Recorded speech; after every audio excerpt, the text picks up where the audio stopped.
Assalamualaikum warahmatullahi wabarakatuh. Perkenalkan, nama saya Ade Ariana dengan NIM 2120202148. Di sini saya akan mempresentasikan tugas ujian akhir semester saya yang berjudul Kesulitan Belajar pada mata kuliah Psikologi Pendidikan, dan dosen pengampu saya Ibu Nur Afifah MPD.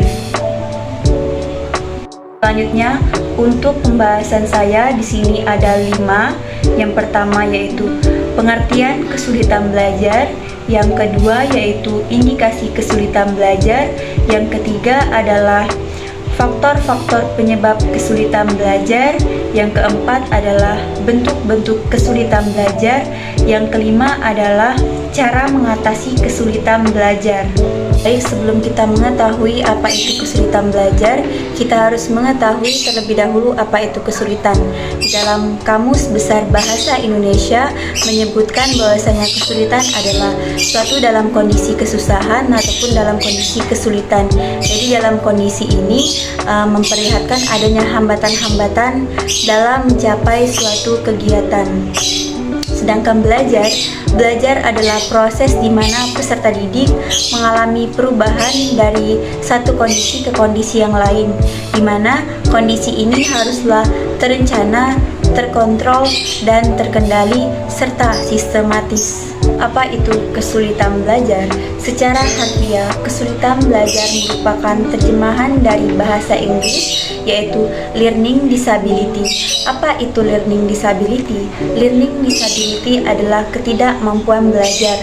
Kesulitan belajar adalah suatu keadaan atau suatu kondisi di mana kompetensi atau prestasi yang ingin dicapai tidak sesuai dengan apa yang telah ditetapkan atau apa yang telah ditentukan.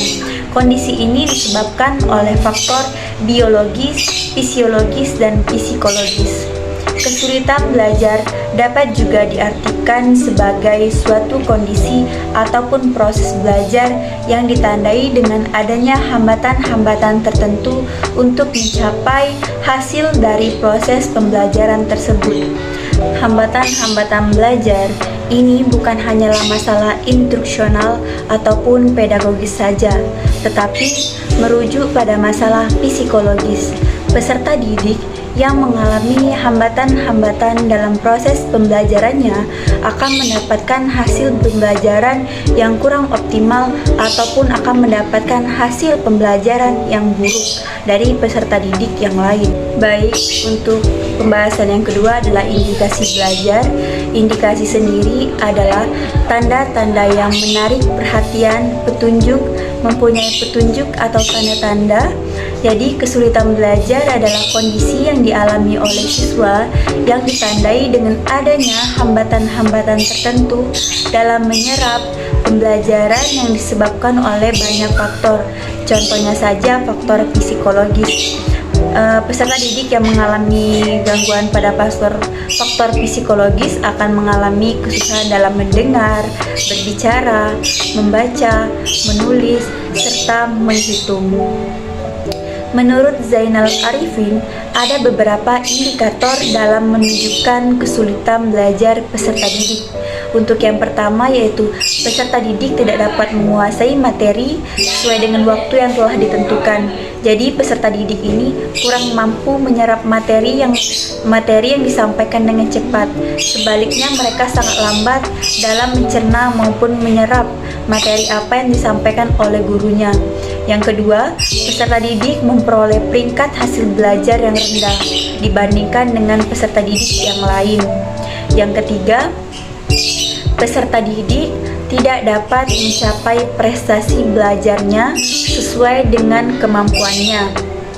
Yang keempat, peserta didik seringkali menunjukkan kepribadian yang kurang baik maupun kurang sopan kepada guru, temannya, atau lain sebagainya. Mereka ini kurang mampu menyesuaikan diri dengan lingkungan di sekitar mereka, lingkungan keluarga, masyarakat, maupun lingkungan sekolah. Selanjutnya untuk pembahasan kita yang ketiga adalah faktor-faktor penyebab kesulitan belajar. Faktor penyebab kesulitan belajar terbagi menjadi dua. Yang pertama yaitu faktor internal, yang kedua yaitu faktor eksternal. Faktor internal yang dimana berasal dari dalam diri peserta didik itu sendiri yang meliputi kelemahan secara fisik. Kelemahan secara fisik di sini seperti pusat saraf yang tidak berkembang dengan baik dan lancar sehingga mempengaruhi proses pembelajaran peserta didik tersebut. Terus juga gangguan panca indera. Gangguan panca indera sini seperti mata, telinga maupun pendengaran. Terus juga ketidakseimbangannya perkembangan sehingga menyebabkan kelainan-kelainan perilaku pada individu tersebut, dan juga cacat pada organ tubuh seperti kehilangan tangan, kaki, dan lain sebagainya, serta adanya penyakit menahun seperti asma, asam lambung, dan lain sebagainya. Yang kedua, kelemahan secara mental. Kelemahan secara mental dapat dijadikan sebagai taraf kecerdasan menjadi mengurang, sehingga menurunnya minat belajar peserta didik untuk belajar, serta usaha dan semangatnya juga menurun. Untuk yang ketiga yaitu kelemahan secara emosional. Seringkali mereka merasa tidak aman, peserta didik juga merasa ketakutan secara berlebihan, serta mereka juga tidak dapat menyesuaikan dengan lingkungan yang ada di sekitar mereka. Untuk yang keempat adalah kelemahan yang disebabkan oleh kebiasaan-kebiasaan yang sering mereka lakukan. Yang pertama yaitu seringkali terjadi peserta didik seringkali bermalas-malasan, peserta didik juga takut untuk mencoba hal-hal baru, serta mereka juga seringkali tidak percaya diri. Yang kelima itu mereka tidak memiliki kemampuan serta pengetahuan secara mendasar seperti membaca, menghitung, dan lain sebagainya. Baik, setelah kita membahas faktor internal tadi, selanjutnya kita akan membahas faktor eksternal, yang dimana faktor eksternal ini membahas dari luar diri peserta didik itu sendiri. Yang pertama yaitu kurikulum yang tidak seragam, bahan dan sumber-sumber yang tidak sesuai dengan tingkatan pendidikan itu sendiri. Yang kedua, sering berubahnya kurikulum yang berlaku, sehingga peserta didik harus mempunyai penyesuaian diri terhadap kurikulum apa yang sedang berlaku sekarang. Yang ketiga, ketidaksesuaiannya standar administrasi pengajaran. Contohnya saja seperti guru yang mengajar yang tidak sesuai dengan di bidangnya, seperti itu. Untuk yang keempat, kurangnya sarana dan prasarana yang ada di sekolah sehingga menyebabkan kesulitannya dalam belajar. Yang kelima, terlalu berat beban belajar siswa dan juga beban belajar untuk guru. Karena itu terlampau besar banyaknya populasi siswa di dalam kelas sehingga guru susah untuk mengatur serta untuk mengefektifkan bagaimana cara pengajaran di dalam kelas ini.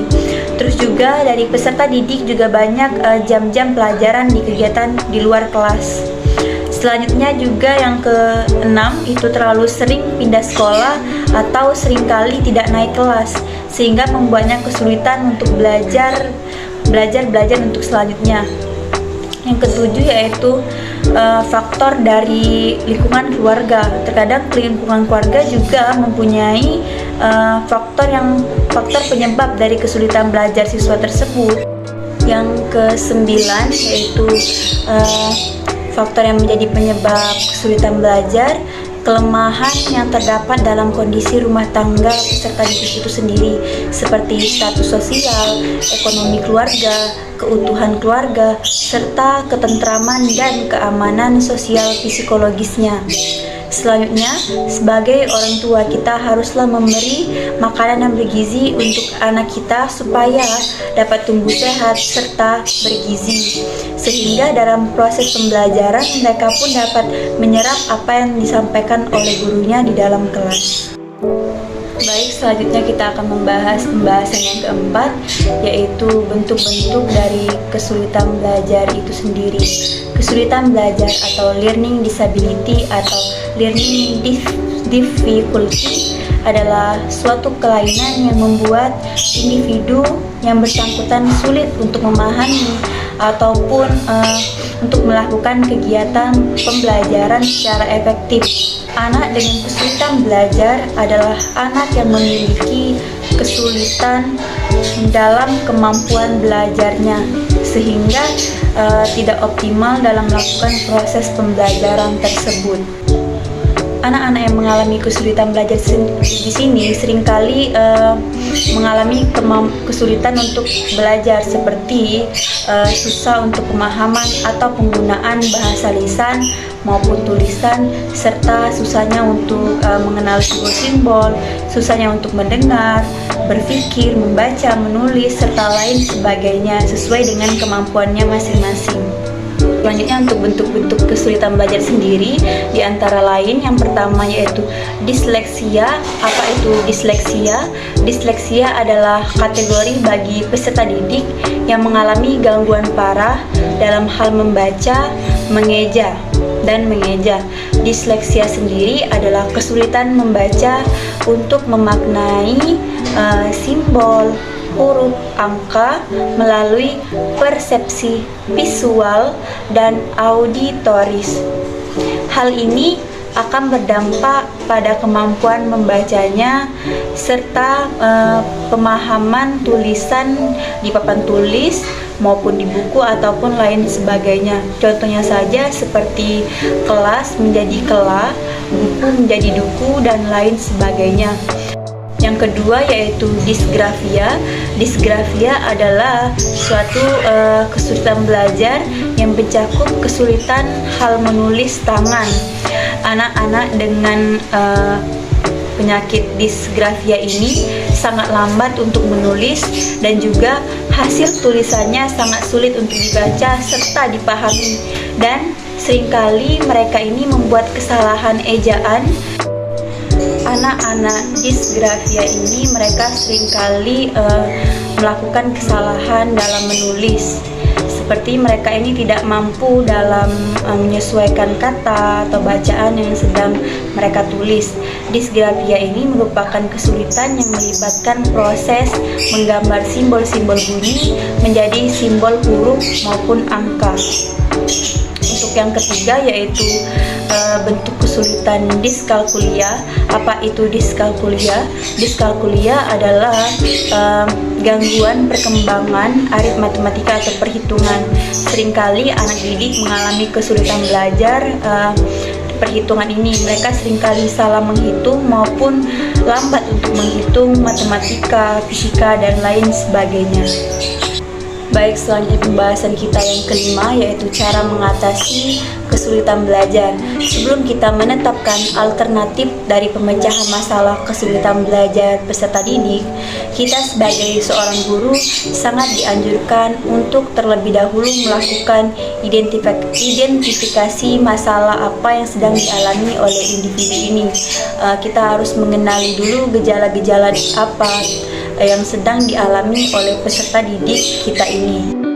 Setelah kita melakukan identifikasi masalah yang kita lakukan ini, selanjutnya kita akan melakukan diagnosis yang bertujuan untuk menetapkan jenis penyakit apa, jenis kesulitan belajar apa yang sedang dialami oleh peserta didik kita ini.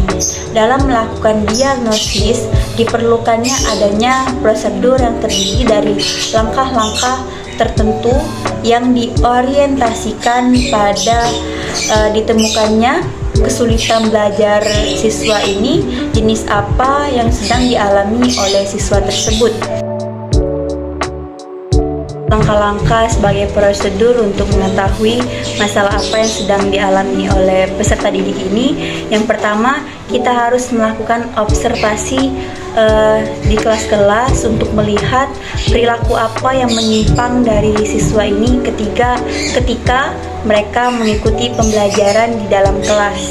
Yang kedua, kita rutin memeriksa penglihatan serta pendengaran dari peserta didik kita ini, khususnya yang kita duga mengalami kesulitan belajar. Yang ketiga yaitu kita melakukan wawancara dengan keluarga. Dengan hal ini kita dapat mengetahui apa saja hal yang dapat menyebabkan kesulitan belajar yang sedang dialami oleh peserta didik ini di dalam keluarga. Yang keempat yaitu kita memberikan tes diagnostik di bidang kecakapan untuk mengetahui hakikat kesulitan belajar yang sedang dialami oleh peserta didik ini. Untuk yang kelima yaitu kita memberikan tes kemampuan intelijensi atau tes IQ, khususnya kepada siswa yang kita duga itu mengalami kesulitan dalam belajar. Tes IQ ini atau tes kemampuan ini adalah langkah-langkah yang dapat dilakukan dengan mudah oleh guru. Dengan melakukan tes ini kita dapat mengetahui seberapa tingginya IQ dari siswa kita ini, sehingga kita dapat mengetahui faktor yang menyebabkan dari kesulitan belajar peserta didik ini. Dalam hal ini, hal yang perlu kita catat adalah apabila siswa tersebut mengalami kesulitan belajar, yaitu mereka ber-IQ jauh di bawah normal, orang tua dari siswa ini hendaknya mengirimkan siswa ini ke lembaga pendidikan yang khusus. Maka dari itu, kita sebagai calon guru ataupun seorang guru di masa kini maupun masa yang akan datang haruslah lebih memperhatikan lagi apa yang dibutuhkan oleh peserta didik kita, murid kita ini, sehingga proses pembelajaran tersebut dapat berjalan dengan lancar dan juga dapat sesuai dengan apa yang kita inginkan. Baiklah, itu saja penyampaian dari saya. Apabila banyak kekurangan, saya mohon maaf. Kepada Allah saya mohon ampun. Wabillahi taufiq wal hidayah, waridho wal inayah. Wassalamualaikum warahmatullahi wabarakatuh.